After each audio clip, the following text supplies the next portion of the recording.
যেভাবে লেখা আছে আমি সেভাবেই পড়ছি। আসসালামু আলাইকুম রাসেল ভাই ও প্রিয় লিসেনার, আশা করি আপনারা সবাই আল্লাহর রহমতে ভালো আছেন ও সুস্থ আছেন। আমি সিফাত। আমি বর্তমানে ভূত.com এর একজন মডারেটর হিসেবে নিযুক্ত আছি। এই চলমান করোনা পরিস্থিতির মধ্যেও অনেক কষ্টে ঘটনা কালেক্ট করে পাঠাচ্ছি শুধুমাত্র আপনাদের একটু আনন্দ দেবার জন্য। আপনাদের কাছে ঘটনা গ্রহণযোগ্য হলেই আমার কষ্ট সার্থক হবে। আমি ভূত.com নিজের পরিবার মনে করি, আর পরিবারের জন্য কিছু করতে পারাটা কতটা আনন্দের আপনারা সকলেই তা নিশ্চয়ই জানেন। আজ আমি আপনাদের সাথে যে ঘটনাটি শেয়ার করব তা ইন্ডিয়ার কোনো একটা স্থানে ঘটা ঘটনাটি আমি কালেক্ট করেছি আমার বড় ভাইয়ার এক বন্ধুর কাছ থেকে। আমার বড় ভাইয়ার নাম সাকি। ভাইয়ার বন্ধুর বোনের সাথে ঘটনাটি ঘটে। আমি ভাইয়ার বন্ধুর ভাষায় ঘটনাটি শেয়ার করছি যেন আপনাদের বুঝতে সুবিধা হয়।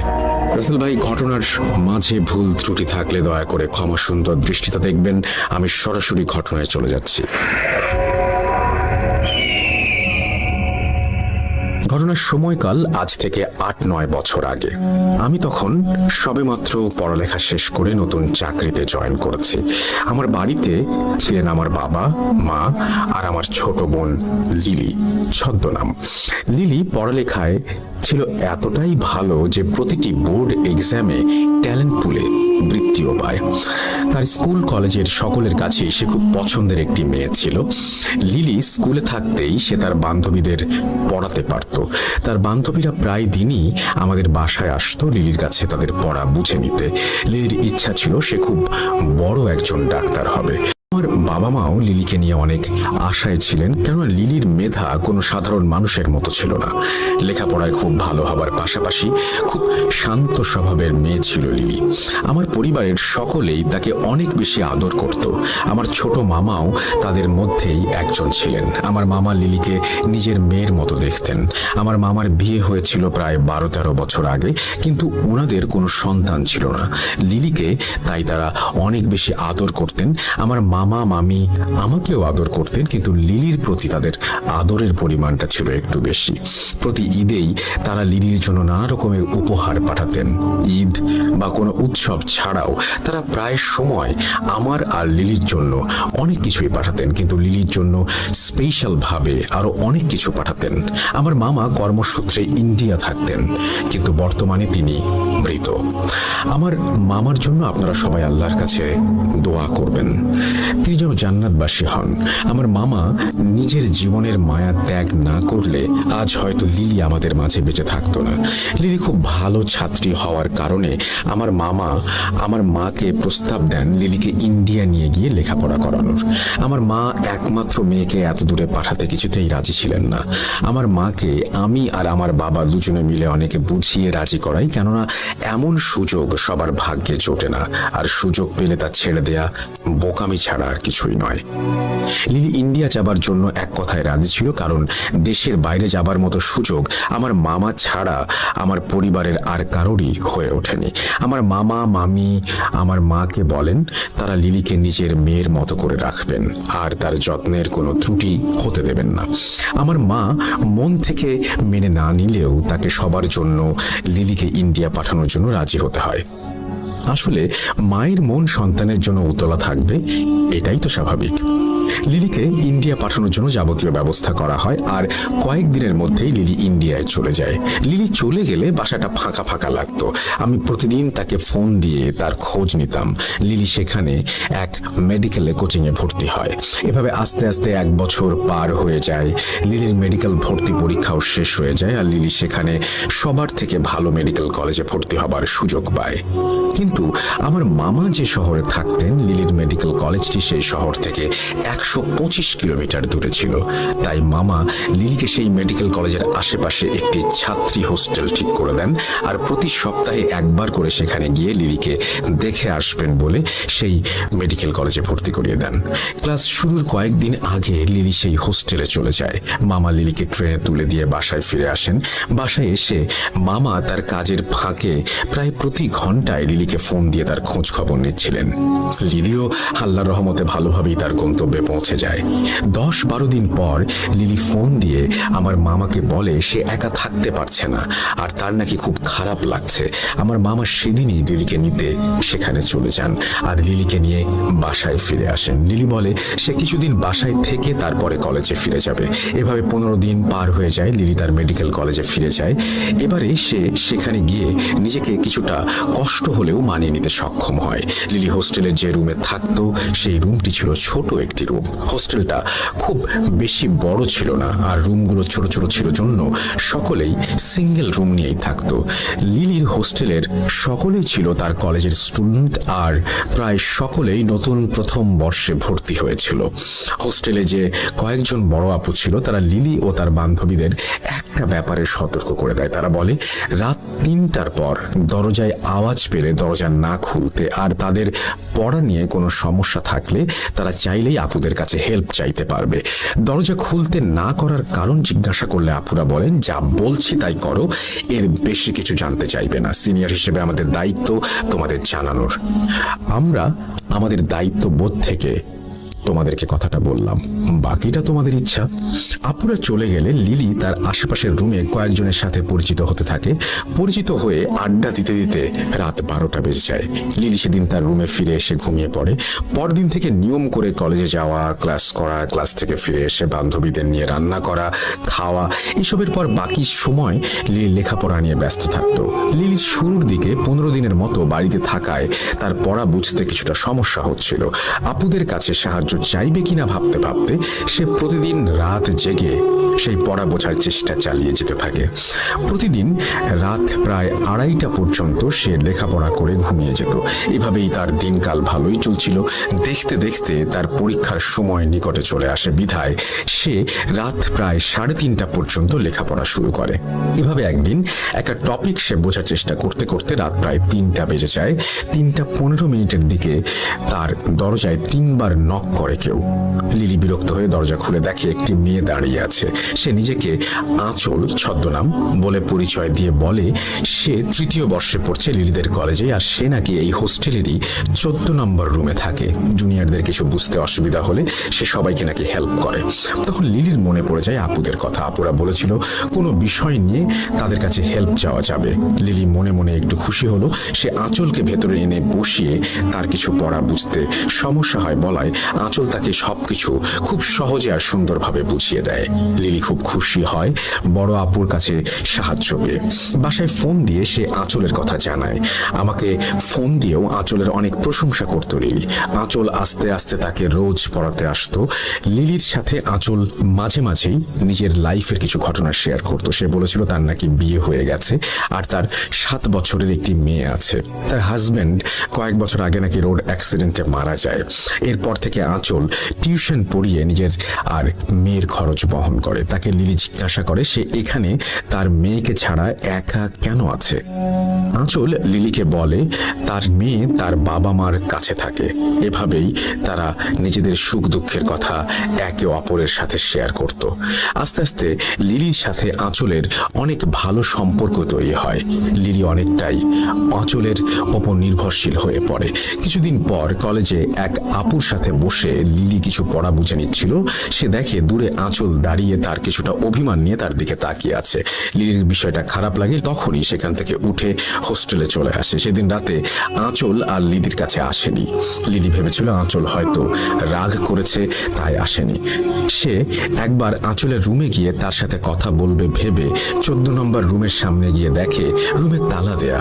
অনেক রাত হওয়ায় সে আরো কারো কাছে কিছু জিজ্ঞাসা করার সুযোগ পায়নি। পরের দিন সকালে আঁচলকে সে কলেজের ক্যান্টিনের একটি চেয়ারে বসে থাকতে দেখে তার কাছে গিয়ে গত রাতে কেন আসেনি বা কেন রুমে ছিল না সেটা জানতে চায়। আঁচল মুচকি হেসে বলে তার মেয়ের জন্মদিন, সেজন্য সে বাড়ি গিয়েছিল, তাই সে আসতে পারেনি। লিলি আঁচলকে আজ আসতে বলে কেননা তার পরীক্ষার জন্য কিছু পড়া বাকি ছিল যা বুঝতে তার সমস্যা হচ্ছিল। আঁচল তাকে আসবে জানিয়ে তার ক্লাসে দেরি হয়ে যাচ্ছে বলে ক্লাসে চলে যায়। লিলিও ক্লাসে যাবার জন্য চেয়ার থেকে উঠে দাঁড়াতেই দেখে তার কয়েকজন বান্ধবী তার কাছ থেকে কিছুটা পেছনে দাঁড়িয়ে আছে। লিলিকে তারা মজা করে বলতে থাকে সে কার সাথে কথা বলছিল। লিলি উত্তর ভেতরে বলে সে আঁচল আপুর সাথে কথা বলছিল। এই কথা শুনে তার বান্ধবীরা হাসতে থাকে। তারা বলে কানে ইয়ারফোন লাগিয়ে একা একা এখানে বসে সে আপুর সাথে কথা বলছিল। এইটা তারা মানতে নারাজ। লিলি মনে করে তার বান্ধবীরা তার সাথে মজা করছে, তাই সেও হাসাহাসি করতে করতে ক্লাসে চলে যায়। ক্লাস করে রুমে ফিরে আসে লিলি। সেদিন রাতে আঁচল তাকে পড়াতে আসে। আঁচলকে তার প্রতি কিছুটা বিরক্ত দেখাচ্ছিল। লিলি কারণ জানতে চাইলে আঁচল বলে সে কেন আরেকজনের কাছে তার সমস্যা নিয়ে গেছে, আর কেনই বা লিলি তার বান্ধবীদের কাছে আঁচলের কথা বলেছে। লিলিকে সে বলে তার বান্ধবীদের সাথে না মিশতে আর অন্য কারো কাছে হেল্প না চাইতে। লিলি কিছুটা অবাক হলেও সে তার কথা মেনে নেয়, কেননা সে বাড়ি থেকে এত দূর এসেছে শুধুমাত্র লেখাপড়ার জন্য। লিলি আরো খেয়াল করতে থাকে আঁচল যখনই তার রুমে আসতো তখনই রুমের তাপমাত্রা কমে যেত আর খুব হালকা একটা বাজে গন্ধ তার নাকে ভেসে আসতো। সে আঁচলকে জিজ্ঞাসা করলে আঁচল বলতো সে কোনো গন্ধই পাচ্ছে না। লিলি মনের ভুল ভেবে ব্যাপারটাকে পাত্তা দেয়নি। কিছুদিন পর আঁচল এসে বলে সে 4 দিনের জন্য বাড়িতে যাবে, কারণ তার মেয়ে কিছুটা অসুস্থ। লিলি আঁচলকে তার ফোন নাম্বার দিতে বললে আঁচল জানায় সে ফোন ব্যবহার করে না আর তাকে চিন্তা করতে মানা করে, কেননা সে ঠিক 4 দিন পরই নাকি ফিরে আসবে। লিলির পরীক্ষা থাকায় আঁচল তাকে গুরুত্বপূর্ণ কিছু টপিক পড়ার জন্য বলে যায়। লিলি পরের দিন পরীক্ষার হলে গিয়ে দেখে আঁচল তাকে যা যা পড়তে বলেছিল হুবহু তাই পরীক্ষায় এসেছে। লিলি এসব দেখে অনেক বেশি খুশি হয় আর পরীক্ষা দিয়ে রুমে চলে আসে। এভাবে 4 দিন পার হয়ে 5ম দিন লিলি আঁচলের জন্য অপেক্ষা করতে থাকে, কিন্তু আঁচল ফিরে আসে না। পরের দিন ক্লাস হলে আঁচল এসেছে কিনা দেখার জন্য লিলি 14 নম্বর রুমের সামনে যায় আর গিয়ে দেখে রুমে তালা ঝুলছে। আঁচলের রুমের সামনে লিলিকে দেখে এক বড় আপু এসে তাকে জিজ্ঞাসা করে সে এই রুমের সামনে কেন দাঁড়িয়ে আছে। লিলি তাকে জানায় সে আঁচল আপুকে খুঁজতে এসেছে। এই কথা শুনে লিলির সাথে থাকা বড় আপুর মুখের রং উড়ে যায়। সে দ্রুত লিলিকে নিয়ে তার রুমে এসে তাকে তার ফোন থেকে একটি মেয়ের ছবি বের করে দেখায়। ছবি দেখিয়ে তাকে জিজ্ঞাসা করে ছবির এই মেয়েকেই কি সে খুঁজছে। লিলি ছবি দেখে ছবির মেয়েটিকে চিনতে পারে, কেননা ছবিটি ছিল আঁচলের। লিলির সাথে থাকা আপু তখন আরেক আপুকে ফোন দিয়ে এনে লিলিকে জিজ্ঞাসা করে কখনো কি রাত 3টার পর লিলির দরজার সামনে এসে কেউ নক করেছিল কিনা। লিলি সম্মতি দিলে তারা লিলিকে আতঙ্ক নিয়ে জিজ্ঞাসা করে সে রুমের দরজা খুলেছে কিনা। লিলি পুনরায় সম্মতি দিলে দুজন আপু ভয়ে একে অপরের দিকে তাকিয়ে থাকে। কি হচ্ছে বুঝতে না পেরে লিলি আতঙ্কিত হয়ে বলে আপনারা আমাকে এসব জিজ্ঞাসা করছেন কেন? কি হয়েছে আমাকে বলুন, চিন্তায় আমার গলা শুকিয়ে যাচ্ছে। প্লিজ আর আমাকে আধারে রাখবেন না, বলুন কি হয়েছে। দুজন আপুর মধ্যে একজন লিলিকে পানি খেতে দিয়ে তার পাশে বসে আর বলে যা বলছি তা শুনে তোমার বিশ্বাস নাও হতে পারে, কিন্তু যা বলছি তার সবকিছুই সত্য। 14 নম্বর রুম প্রায় 2 বছর যাবৎ বন্ধ। এই রুমে অনেক বছর আগে এক আপুর রহস্যজনক মৃত্যু হয়। এরপর অনেক দিন এই রুম বন্ধ ছিল। কয়েক বছর পর এক আপু আসেন যার নাম ছিল আঁচল। আপু 3য় বর্ষে পড়ার সময় এই রুমে আসেন। আপু যখন 3য় বর্ষে পড়তেন আমরা তখন 1ম বর্ষে কেবল ভর্তি হয়েছিলাম। আপু খুব ভালো মানুষ ছিলেন। তিনি টিউশন করাতেন আর মাঝে মাঝে আমাদের রাতে পড়াতেন, কিন্তু কয়েকদিন পর হঠাৎ কোনো এক কারণ ছাড়াই তিনি সুইসাইড করেন। এরপর থেকে নতুন কেউ এই হোস্টেলে এলে রাত 3টার পর অনেকেই দরজায় নক শুনতে পেত। নক শুনতে পেয়ে এই হোস্টেলের 2 জন দরজা খুলে দেখে এক আপু তার দরজার সামনে দাঁড়িয়ে আছে আর কোনো সাহায্য লাগলে তাকে জানাতে বলে। যে 2 জন দরজা খুলেছে তাদের কেউ আর বেঁচে নেই। সেজন্যই তোমাদের মানা করেছিলাম রাত 3টার পরে দরজা না খুলতে। হোস্টেল কর্তৃপক্ষ নিষেধ থাকায় আমরা তোমাদের এসব জানাইনি, কিন্তু সাবধান করেছিলাম তোমাদেরকে। তুমি যত দ্রুত সম্ভব বাসায় চলে যাও, এখানে থাকলে কি হবে আমরা কিছু বলতে পারছি না। এই কথা শুনে লিলির পায়ের নিচ থেকে মাটি সরে যায়। চোখের সামনে যেন নেমে আসে অমাবস্যার কালো অন্ধকার। তার জীবনের আলোকে গ্রাস করে নিচ্ছে সেই আধার।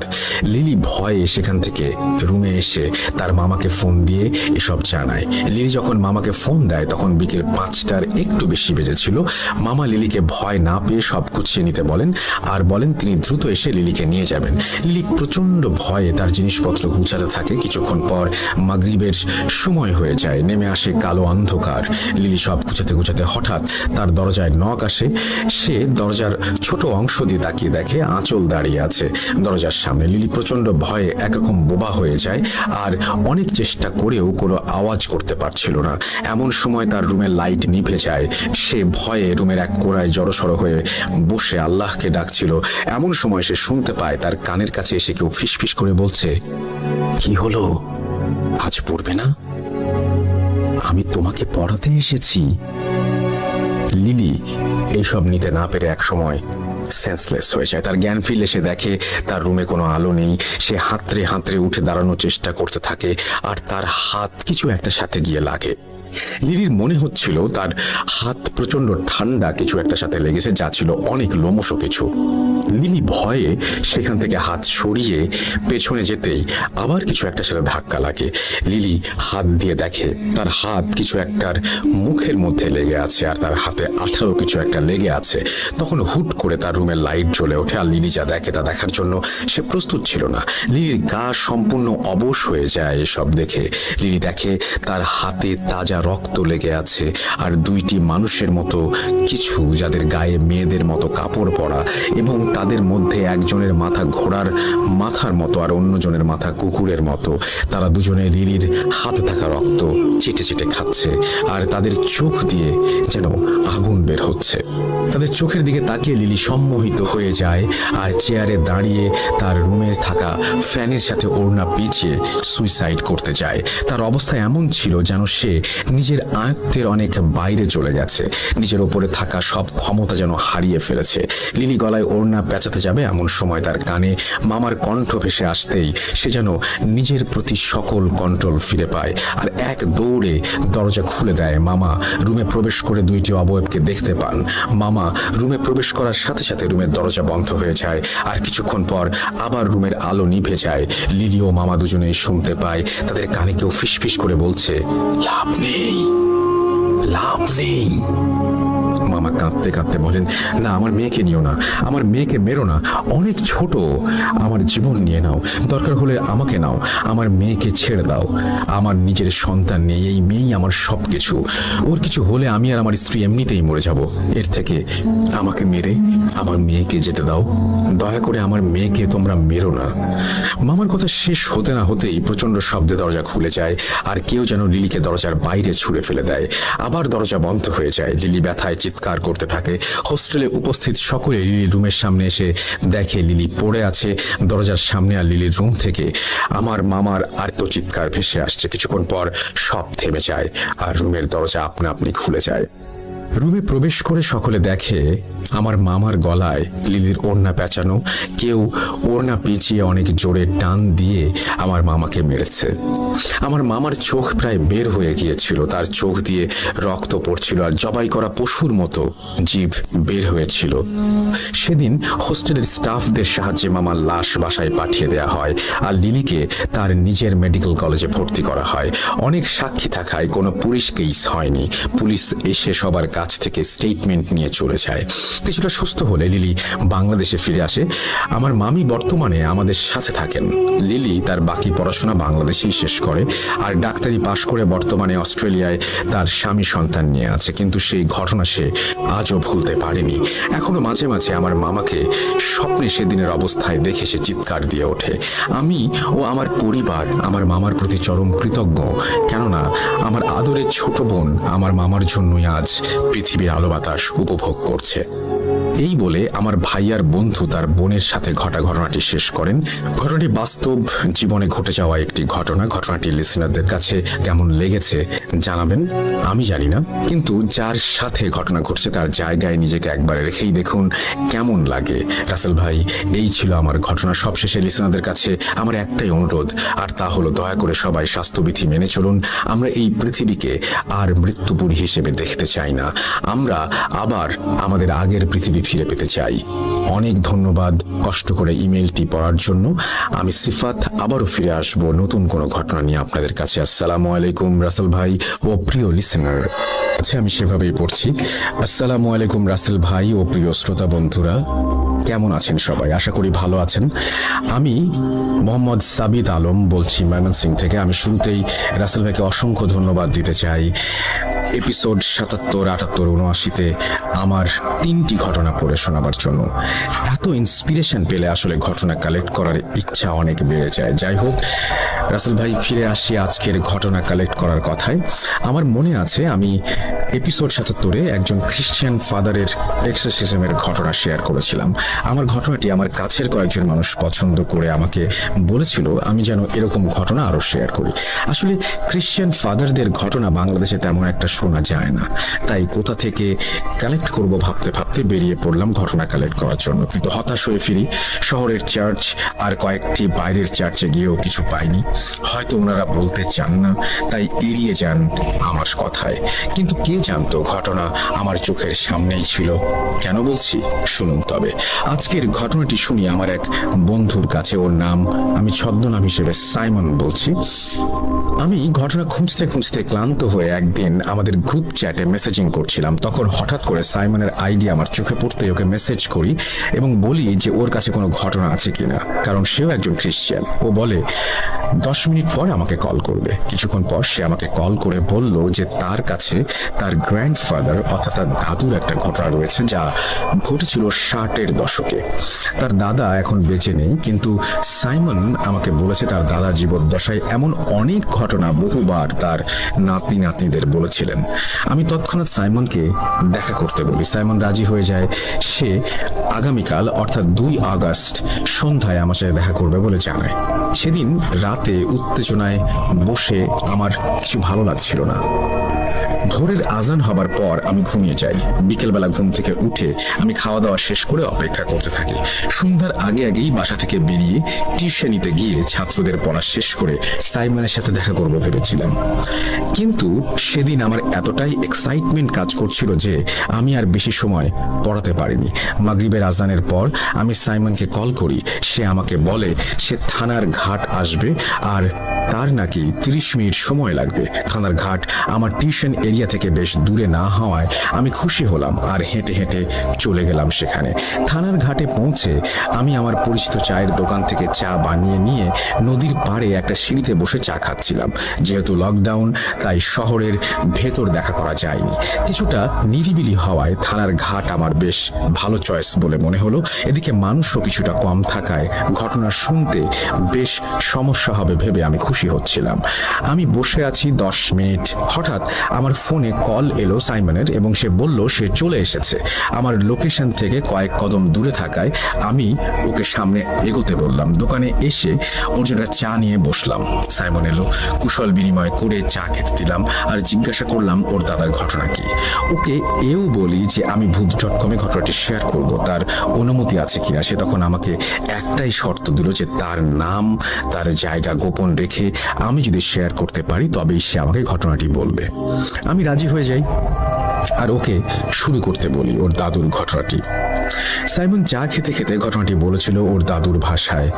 আমিও ঘটনাটি ওর দাদুর ভাষাতেই আপনাদের সামনে উপস্থাপন করছি আর অনিচ্ছাকৃত ভুলের জন্য আগেই ক্ষমা চেয়ে নিচ্ছি। চলুন চলে যাই সাইমনের দাদা এরিকের ঘটনায়।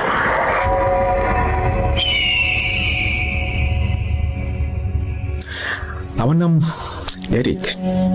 আমার বাবা একজন কৃষক ছিলেন আর উনি ছোটবেলা থেকেই ওনার বাবা অর্থাৎ আমার দাদুর কাছ থেকে কবিরাজি দীক্ষায় দীক্ষিত হয়েছিলেন। আমার দাদু ও আমার বাবা এলাকার অনেক নামী ব্যক্তি ছিলেন। মানুষের রোগ ব্যাধির চিকিৎসাও তারা করতেন। আমার দাদু ডেভিলের আসরের চিকিৎসাও করতেন। আমার বাবা দাদুর কাছ থেকে শিখে একই সাথে তারা দুজন মিলে এই কাজগুলি করতেন। বিনিময়ে ওনারা কোনো টাকা পয়সা না নিয়ে ভাতের চাল, ধান এবং শাকসবজি নিয়ে থাকতেন। গ্রামের মানুষও তাদের ওপর বেশ খুশি ছিল। একদিন গ্রামে এক ভিনদেশী লোকের আগমন ঘটে, একজন শয়তানের পূজারী। সে আমাদের এলাকার চার্চ থেকে কিছুটা দূরে তার আস্তানা করে বসে। কবিরাজ গ্রামে এলে তাকে সেখান থেকে তাড়ানোর মতো সাহস কারো ছিল না, কারণ তার নাকি কিছু অলৌকিক ক্ষমতা রয়েছে। সে মানুষের ইচ্ছা নাকি পূরণ করে দিতে পারত, আর সে যার ইচ্ছা পূরণ করত তাকে নাকি খুব বড় কিছু বা খুব কঠিন কিছু দিয়ে সেই ইচ্ছের দাম চুকাতে হতো। আর তার বাসস্থান সে খুব ভয়ঙ্করভাবে সাজিয়েছিল বলে সবাই বলতো। ছনের ঝুপড়ির ছাদের ওপর শিংওয়ালা কোনো এক কঙ্কালের মাথা পতাকার মতো একটি স্ট্যান্ডে লাগানো ছিল। সেই কবিরাজ সেখানে একা থাকলে আশেপাশের মানুষ গেলে শুনতে পেত সে অনেকগুলো মানুষ একসাথে মন্ত্র পড়লে যেমন শোনা যায় ঠিক তেমন শোনা যেত। আর ঝুপড়ির ঘরের চারপাশে সাদা কোনো কিছুর গুঁড়োর ঘের দেওয়া ছিল, আর ঘেরের ওপর আগুন জ্বালিয়ে রাখা হতো। আর তার বাসস্থান সামনে দিয়ে গেলে অনেকেই শুনতে পেত কেউ ফিসফিস করে তার নাম ধরে ডাকছে আর ফিসফিস করে বলছে, এসো আমার কাছে, যা চাইবে তাই পাবে, এসো এসো এসো আমার কাছে। এসব শুনে মানুষ ভয় সেখানে যেত না। এদিকে গ্রামের এক দম্পতি ছিল। আমাদের আদিবাসীরা মাতৃতান্ত্রিক হওয়ায় বাবার নামে কম লোকে চিনত, তাই সেই দম্পতি স্ত্রীর নামে অর্থাৎ মেরি দম্পতি হিসেবে সবাই চিনত। মেরি দম্পতির বিয়ের 7-8 বছরেও তাদের কোনো সন্তান ছিল না, কিন্তু তারা প্রচণ্ড ধর্মভীরু হওয়ায় নিয়মিত চার্চে গডের আরাধনা করত আর ভালো ভালো কাজ করত। কিন্তু এক পর্যায়ে গডের ওপর তারা রুষ্ট হয়ে যান আর চলে যান সেই শয়তানের পূজারীর কাছে, কারণ এত আরাধনার পর গড তাদের কোনো সন্তান দেননি। কিন্তু তারা জানতেন না যে গডের ওপর আস্থা হারিয়ে তারা শুধু নিজেদের বিপদই না, পুরো গ্রামের জন্য বিপদ ডেকে এনেছেন। তারা সেই শয়তানের পূজারীর কাছে একটি বাচ্চার জন্য আকুল আবেদন করতে থাকে, আর সেই কবিরাজ তাদের সাহায্য করবে বলে জানায়।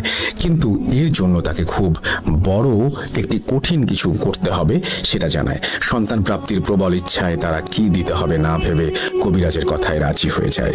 কবিরাজ তাদের 1 মাস পরে চন্দ্রগ্রহণের সন্ধ্যায় আসতে বলে, আর কিছু জিনিসের কথা বলে যা তাদের জোগাড় করে আনতে বলা হয়।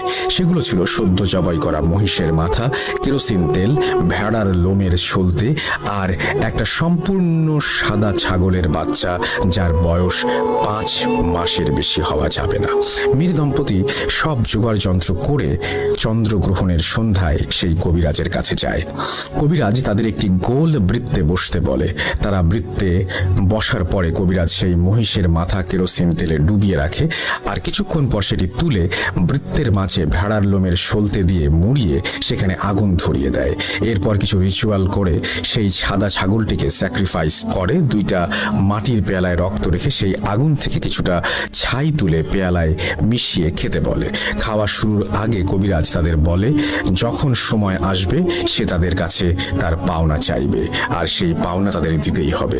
কিসের পাওনা জিজ্ঞেস করলে কবিরাজ বলেন তাদের সন্তান হবে কবিরাজের রিচুয়ালের মাধ্যমে, তাই তার পেমেন্ট হিসেবে তাকে কিছু দিতে হবে, কিন্তু কি দিতে হবে সেটি নাকি কবিরাজ সময় এলেই চাইবে। মীর দম্পতি রাজি হলে তাদের রক্ত খাওয়ানোর পরে কবিরাজ বলে আজ ভোর রাতে তাদের বাসার পেছনের জমিতে একটি পাখি মরে থাকবে, তারা যেন সেটিকে নিয়ে এসে ভালোভাবে রান্না করে সেটি দুজন মিলে খায়। তারা সম্মতি জানিয়ে চলে যায় সেদিনের মতো। এরপর 1 মাস কেটে যায়। একদিন মেরি ফ্যামিলির বাসা থেকে আমাদের বাসায় মিষ্টি আসে। এত জলদি ফল পেয়ে খুশিতে তারা যেন আত্মহারা হয়ে গিয়েছিল। দেখতে দেখতে দিন চলে যায়, আর ম্যারি ফ্যামিলির ঘর আলো করে একটি মেয়ে সন্তানের জন্ম হয়। মেয়েটার নাম তারা মারিয়া রাখে। মেয়েটি জন্মের পর তার বাম কাঁধে একটি জন্ম দাগ দেখতে পায় তারা, যা ছিল একটি অর্ধচন্দ্রাকৃতি। আস্তে আস্তে 7 বছর কেটে যায়। মারিয়াও বড় হতে থাকে, আর মারিয়ার বাবা মা সেই কবিরাজের কথা ভুলে যায়। কিন্তু মারিয়ার 7 বছর পূর্ণ হবার পর মারিয়ার মাঝে কিছু পরিবর্তন লক্ষ্য করা যায়। সেগুলো হচ্ছে খুব রাতে সে একা বাইরে বেরিয়ে যেত, রুমে কারোর সাথে কথা বলতো না, আর একা খেলতো। তার মা বাবা এটা দেখে তাকে জিজ্ঞেস করে যে সে কার সাথে কথা বলে। মারিয়া নাকি তখন খুব ভায়োলেন্ট হয়ে যেত আর চিৎকার করে ঘরের জিনিসপত্র ভাঙচুর করত। মারিয়া এছাড়াও সন্ধ্যাবেলা নাকি সেই কবিরাজের বাড়িতে চলে যেত। মারিয়ার ভেতর কোনো সমস্যা আছে এই ভেবে মারিয়ার মা বাবা তাকে সেই কবিরাজের কাছে নিয়ে যায়, আর কবিরাজ তাদের যা বলে সেটি শুনে মেরি দম্পতির হুঁশ উড়ে গিয়েছিল। কবিরাজ তাদের বলে তাদের মেয়ে হচ্ছে ডেভিলের মেয়ে। মেয়ের কাঁধে যে বার্থ মার্ক ছিল সেটি নাকি ডেভিলের মার্ক, আর সে নাকি ডেভিলের বংশধর। কবিরাজ তাদের আরও জানায় সে বহু সাধনা করে ঈশ্বরের ভক্ত কোনো দম্পতি খুঁজছিল যারা ঈশ্বরকে ত্যাগ করে শয়তানের সান্নিধ্যে আসবে, আর তাদের সাথে রিচুয়াল করে সেই কবিরাজ একটি ডেভিলের বংশধর বানাবে আর তাকে দিয়ে সে কাজ করাবে। কবিরাজ এরপর তাকে বলে যে মারিয়ার বয়স 15 বছর হলে ম্যারি দম্পতি যেন মারিয়াকে তার কাছে নিয়ে যায়। 15 বছর সন্তান প্রাপ্তির আনন্দ দান করায় এটাই ছিল নাকি কবিরাজের পেমেন্ট। এই কথা শুনে মেরি দম্পতি প্রচন্ড রেগে যায় আর সেই কবিরাজকে গ্রাম থেকে বের করে দেওয়ার হুমকি দেয়। আর তারা এও জানায় মারিয়াকে তারা কবিরাজের কাছে কিছুতেই দিয়ে আসবে না। কবিরাজ এই কথা শুনে রেগে যায় আর তাদের বংশ শেষ করে দেবে বলে হুমকি দেয়। কথা কাটাকাটির এক পর্যায়ে মেরি দম্পতি সেখান থেকে চলে আসেন আর ঈশ্বর বিমুখিতার জন্য চার্চে এসে মাফ চায় আর চার্চের ফাদারের কাছে কনফেস করে তাদের পাপের কথা। চার্চের ফাদার সব শুনে আরও কয়েকজন ফাদারের সাথে পরামর্শ করেন, যাদের মধ্যে আমার দাদুও ছিলেন। তারা মারিয়াকে দেখবে আর সেই শয়তানের ছায়াতল থেকে তাকে বাঁচাবে বলে ঠিক করে। যত যাই হোক, সে তো মানুষের সন্তান, মানুষেরই জীবন তার ভেতর। শয়তানের কাছ থেকে গডের চাইল্ডকে তারা রক্ষা করতে নিজেদের সমস্ত অভিজ্ঞতা ঢেলে দিতে প্রস্তুত হয়ে যায়। অবশেষে 2 দিন পর আমার দাদু আমার বাবা মেরি দম্পতির বাসায় যান মারিয়ার কন্ডিশন বুঝতে। আমার বাবা আর দাদু ফিরে এসে সেই বাসার কথা আলাপ করছিলেন আর আমি তখন ওনাদের কথা শুনি। ওনাদের বর্ণনা মতে মারিয়াদের বাসা ছিল মাটির তৈরি, ভেতরে 3টা ঘর, একটা মেরি দম্পতির ঘর, একটি মারিয়ার ঘর আর একটি মারিয়ার প্রয়াত দাদা দাদির ঘর। সেখানে সামনে ছিল গোয়াল ঘর আর উঠোন এবং রান্নাঘর। মারিয়ার বাসায় ঈশ্বরের আরাধনার কোনো জিনিস ছিল না। সন্ধ্যা হবার ফলে ঘরের ভেতরে কুপিবাতি জ্বলছিল আর তার আলোতে পরিবেশটা যেন কেমন থমথমে আর ভয়ঙ্কর লাগছিল। বাসায় গডের কোনো বই আর কিছু জিনিস নেই কেন জিজ্ঞেস করলে মেরি দম্পতি মাথা নিচু করে থাকে, কিছু বলতে পারে না। তারা মারিয়ার মা বাবার সাথে কথা বলে সবকিছু আরও একবার শুনে মারিয়ার রুমে ওকে দেখতে যাবে বলে জানায়। মারিয়ার ঘরের কুপিবাতিটা খুব মিটমিট করে জ্বলছিল, কিন্তু মারিয়াকে ভালোভাবে দেখা যাচ্ছিল না।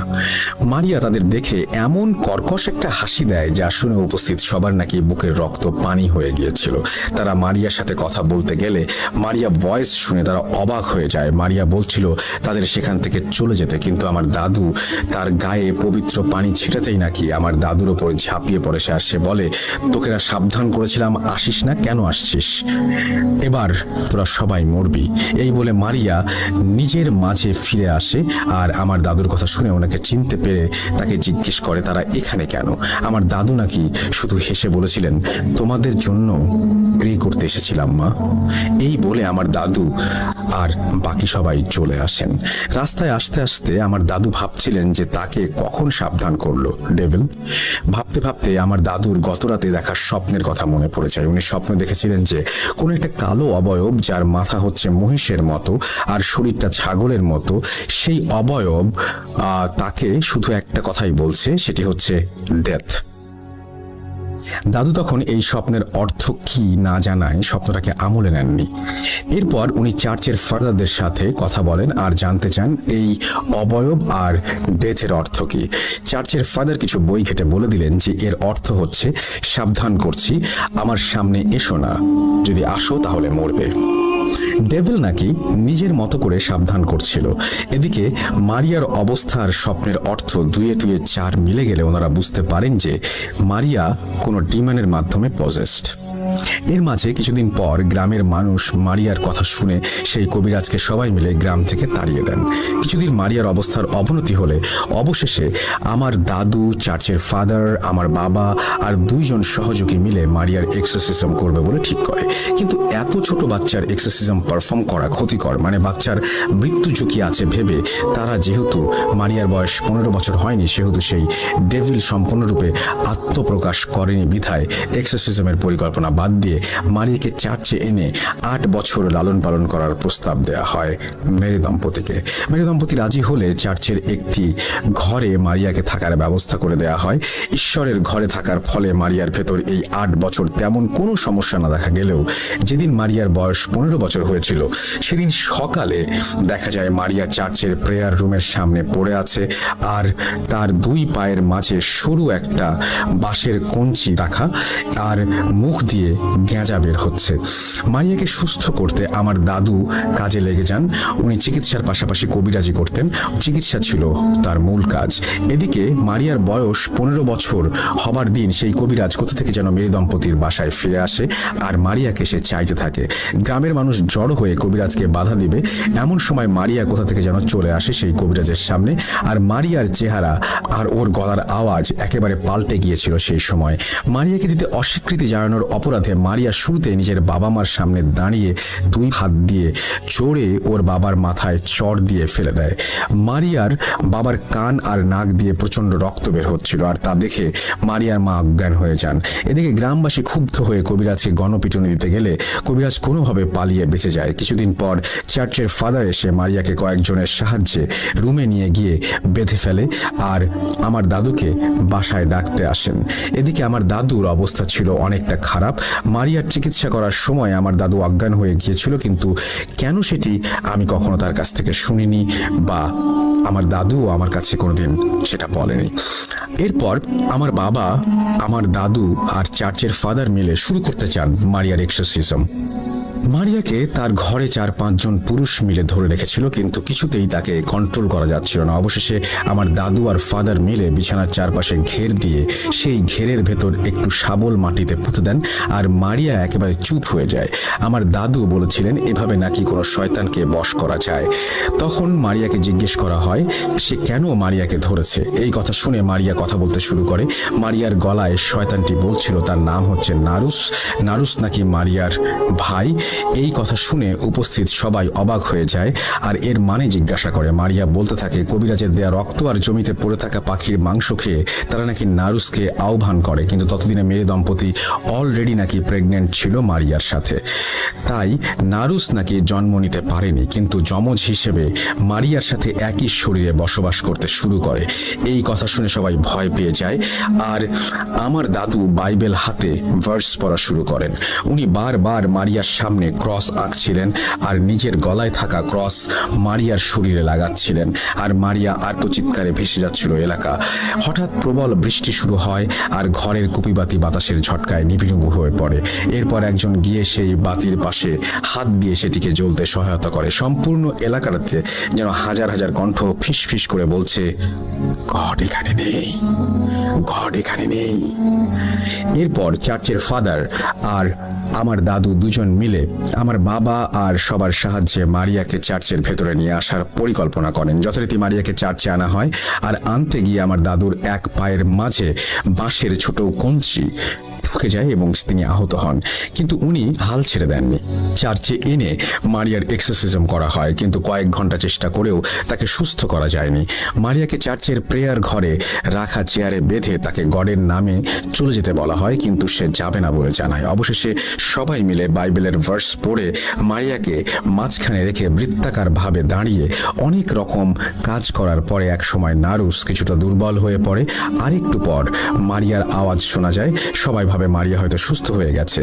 আমার দাদু তার হাতে একটি তাবিজ বেঁধে মারিয়ার ফাদারকে বলেন, এই তাবিজ যেদিন হাত থেকে খুলবে সেদিন আর কিছুই করার থাকবে না। এরপর মারিয়াকে চেয়ার থেকে খুলে বাসায় নিয়ে আসতে গেলে মারিয়া সবাইকে ধাক্কা দিয়ে ছিটকে ফেলে দেয়, আর কোথায় যেন চলে যায়, আর সবার কানে বাজে ভাবে হাসার আওয়াজ শোনা যায়, কিন্তু হাসির আওয়াজটা কোথা থেকে আসছে সেটা কেউ বুঝতে পারছিল না। হঠাৎ আমার দাদুর পা কিছু একটাতে জড়িয়ে ধরে এবং কেটে যাওয়া অংশটা নখের আঁচড় দিয়ে কামড় বসিয়ে দিয়ে মাংস চিড়ে খেতে শুরু করে।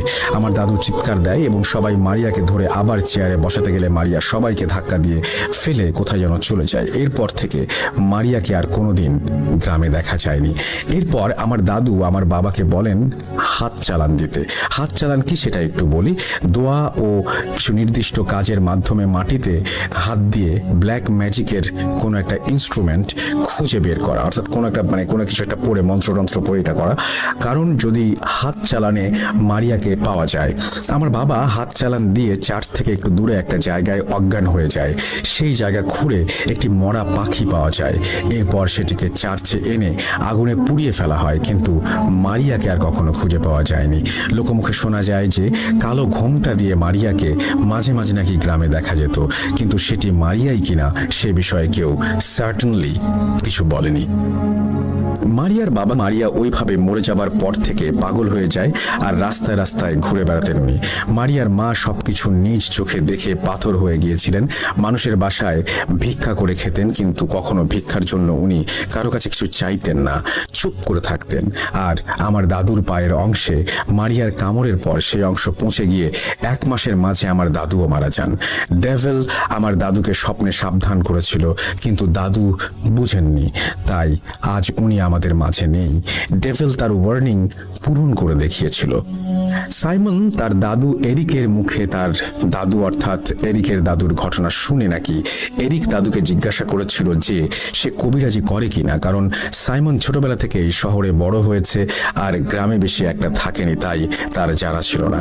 সাইমনের কথা শুনে তার দাদু এরিক হেসেছিল, কিন্তু কিছু নাকি বলেনি।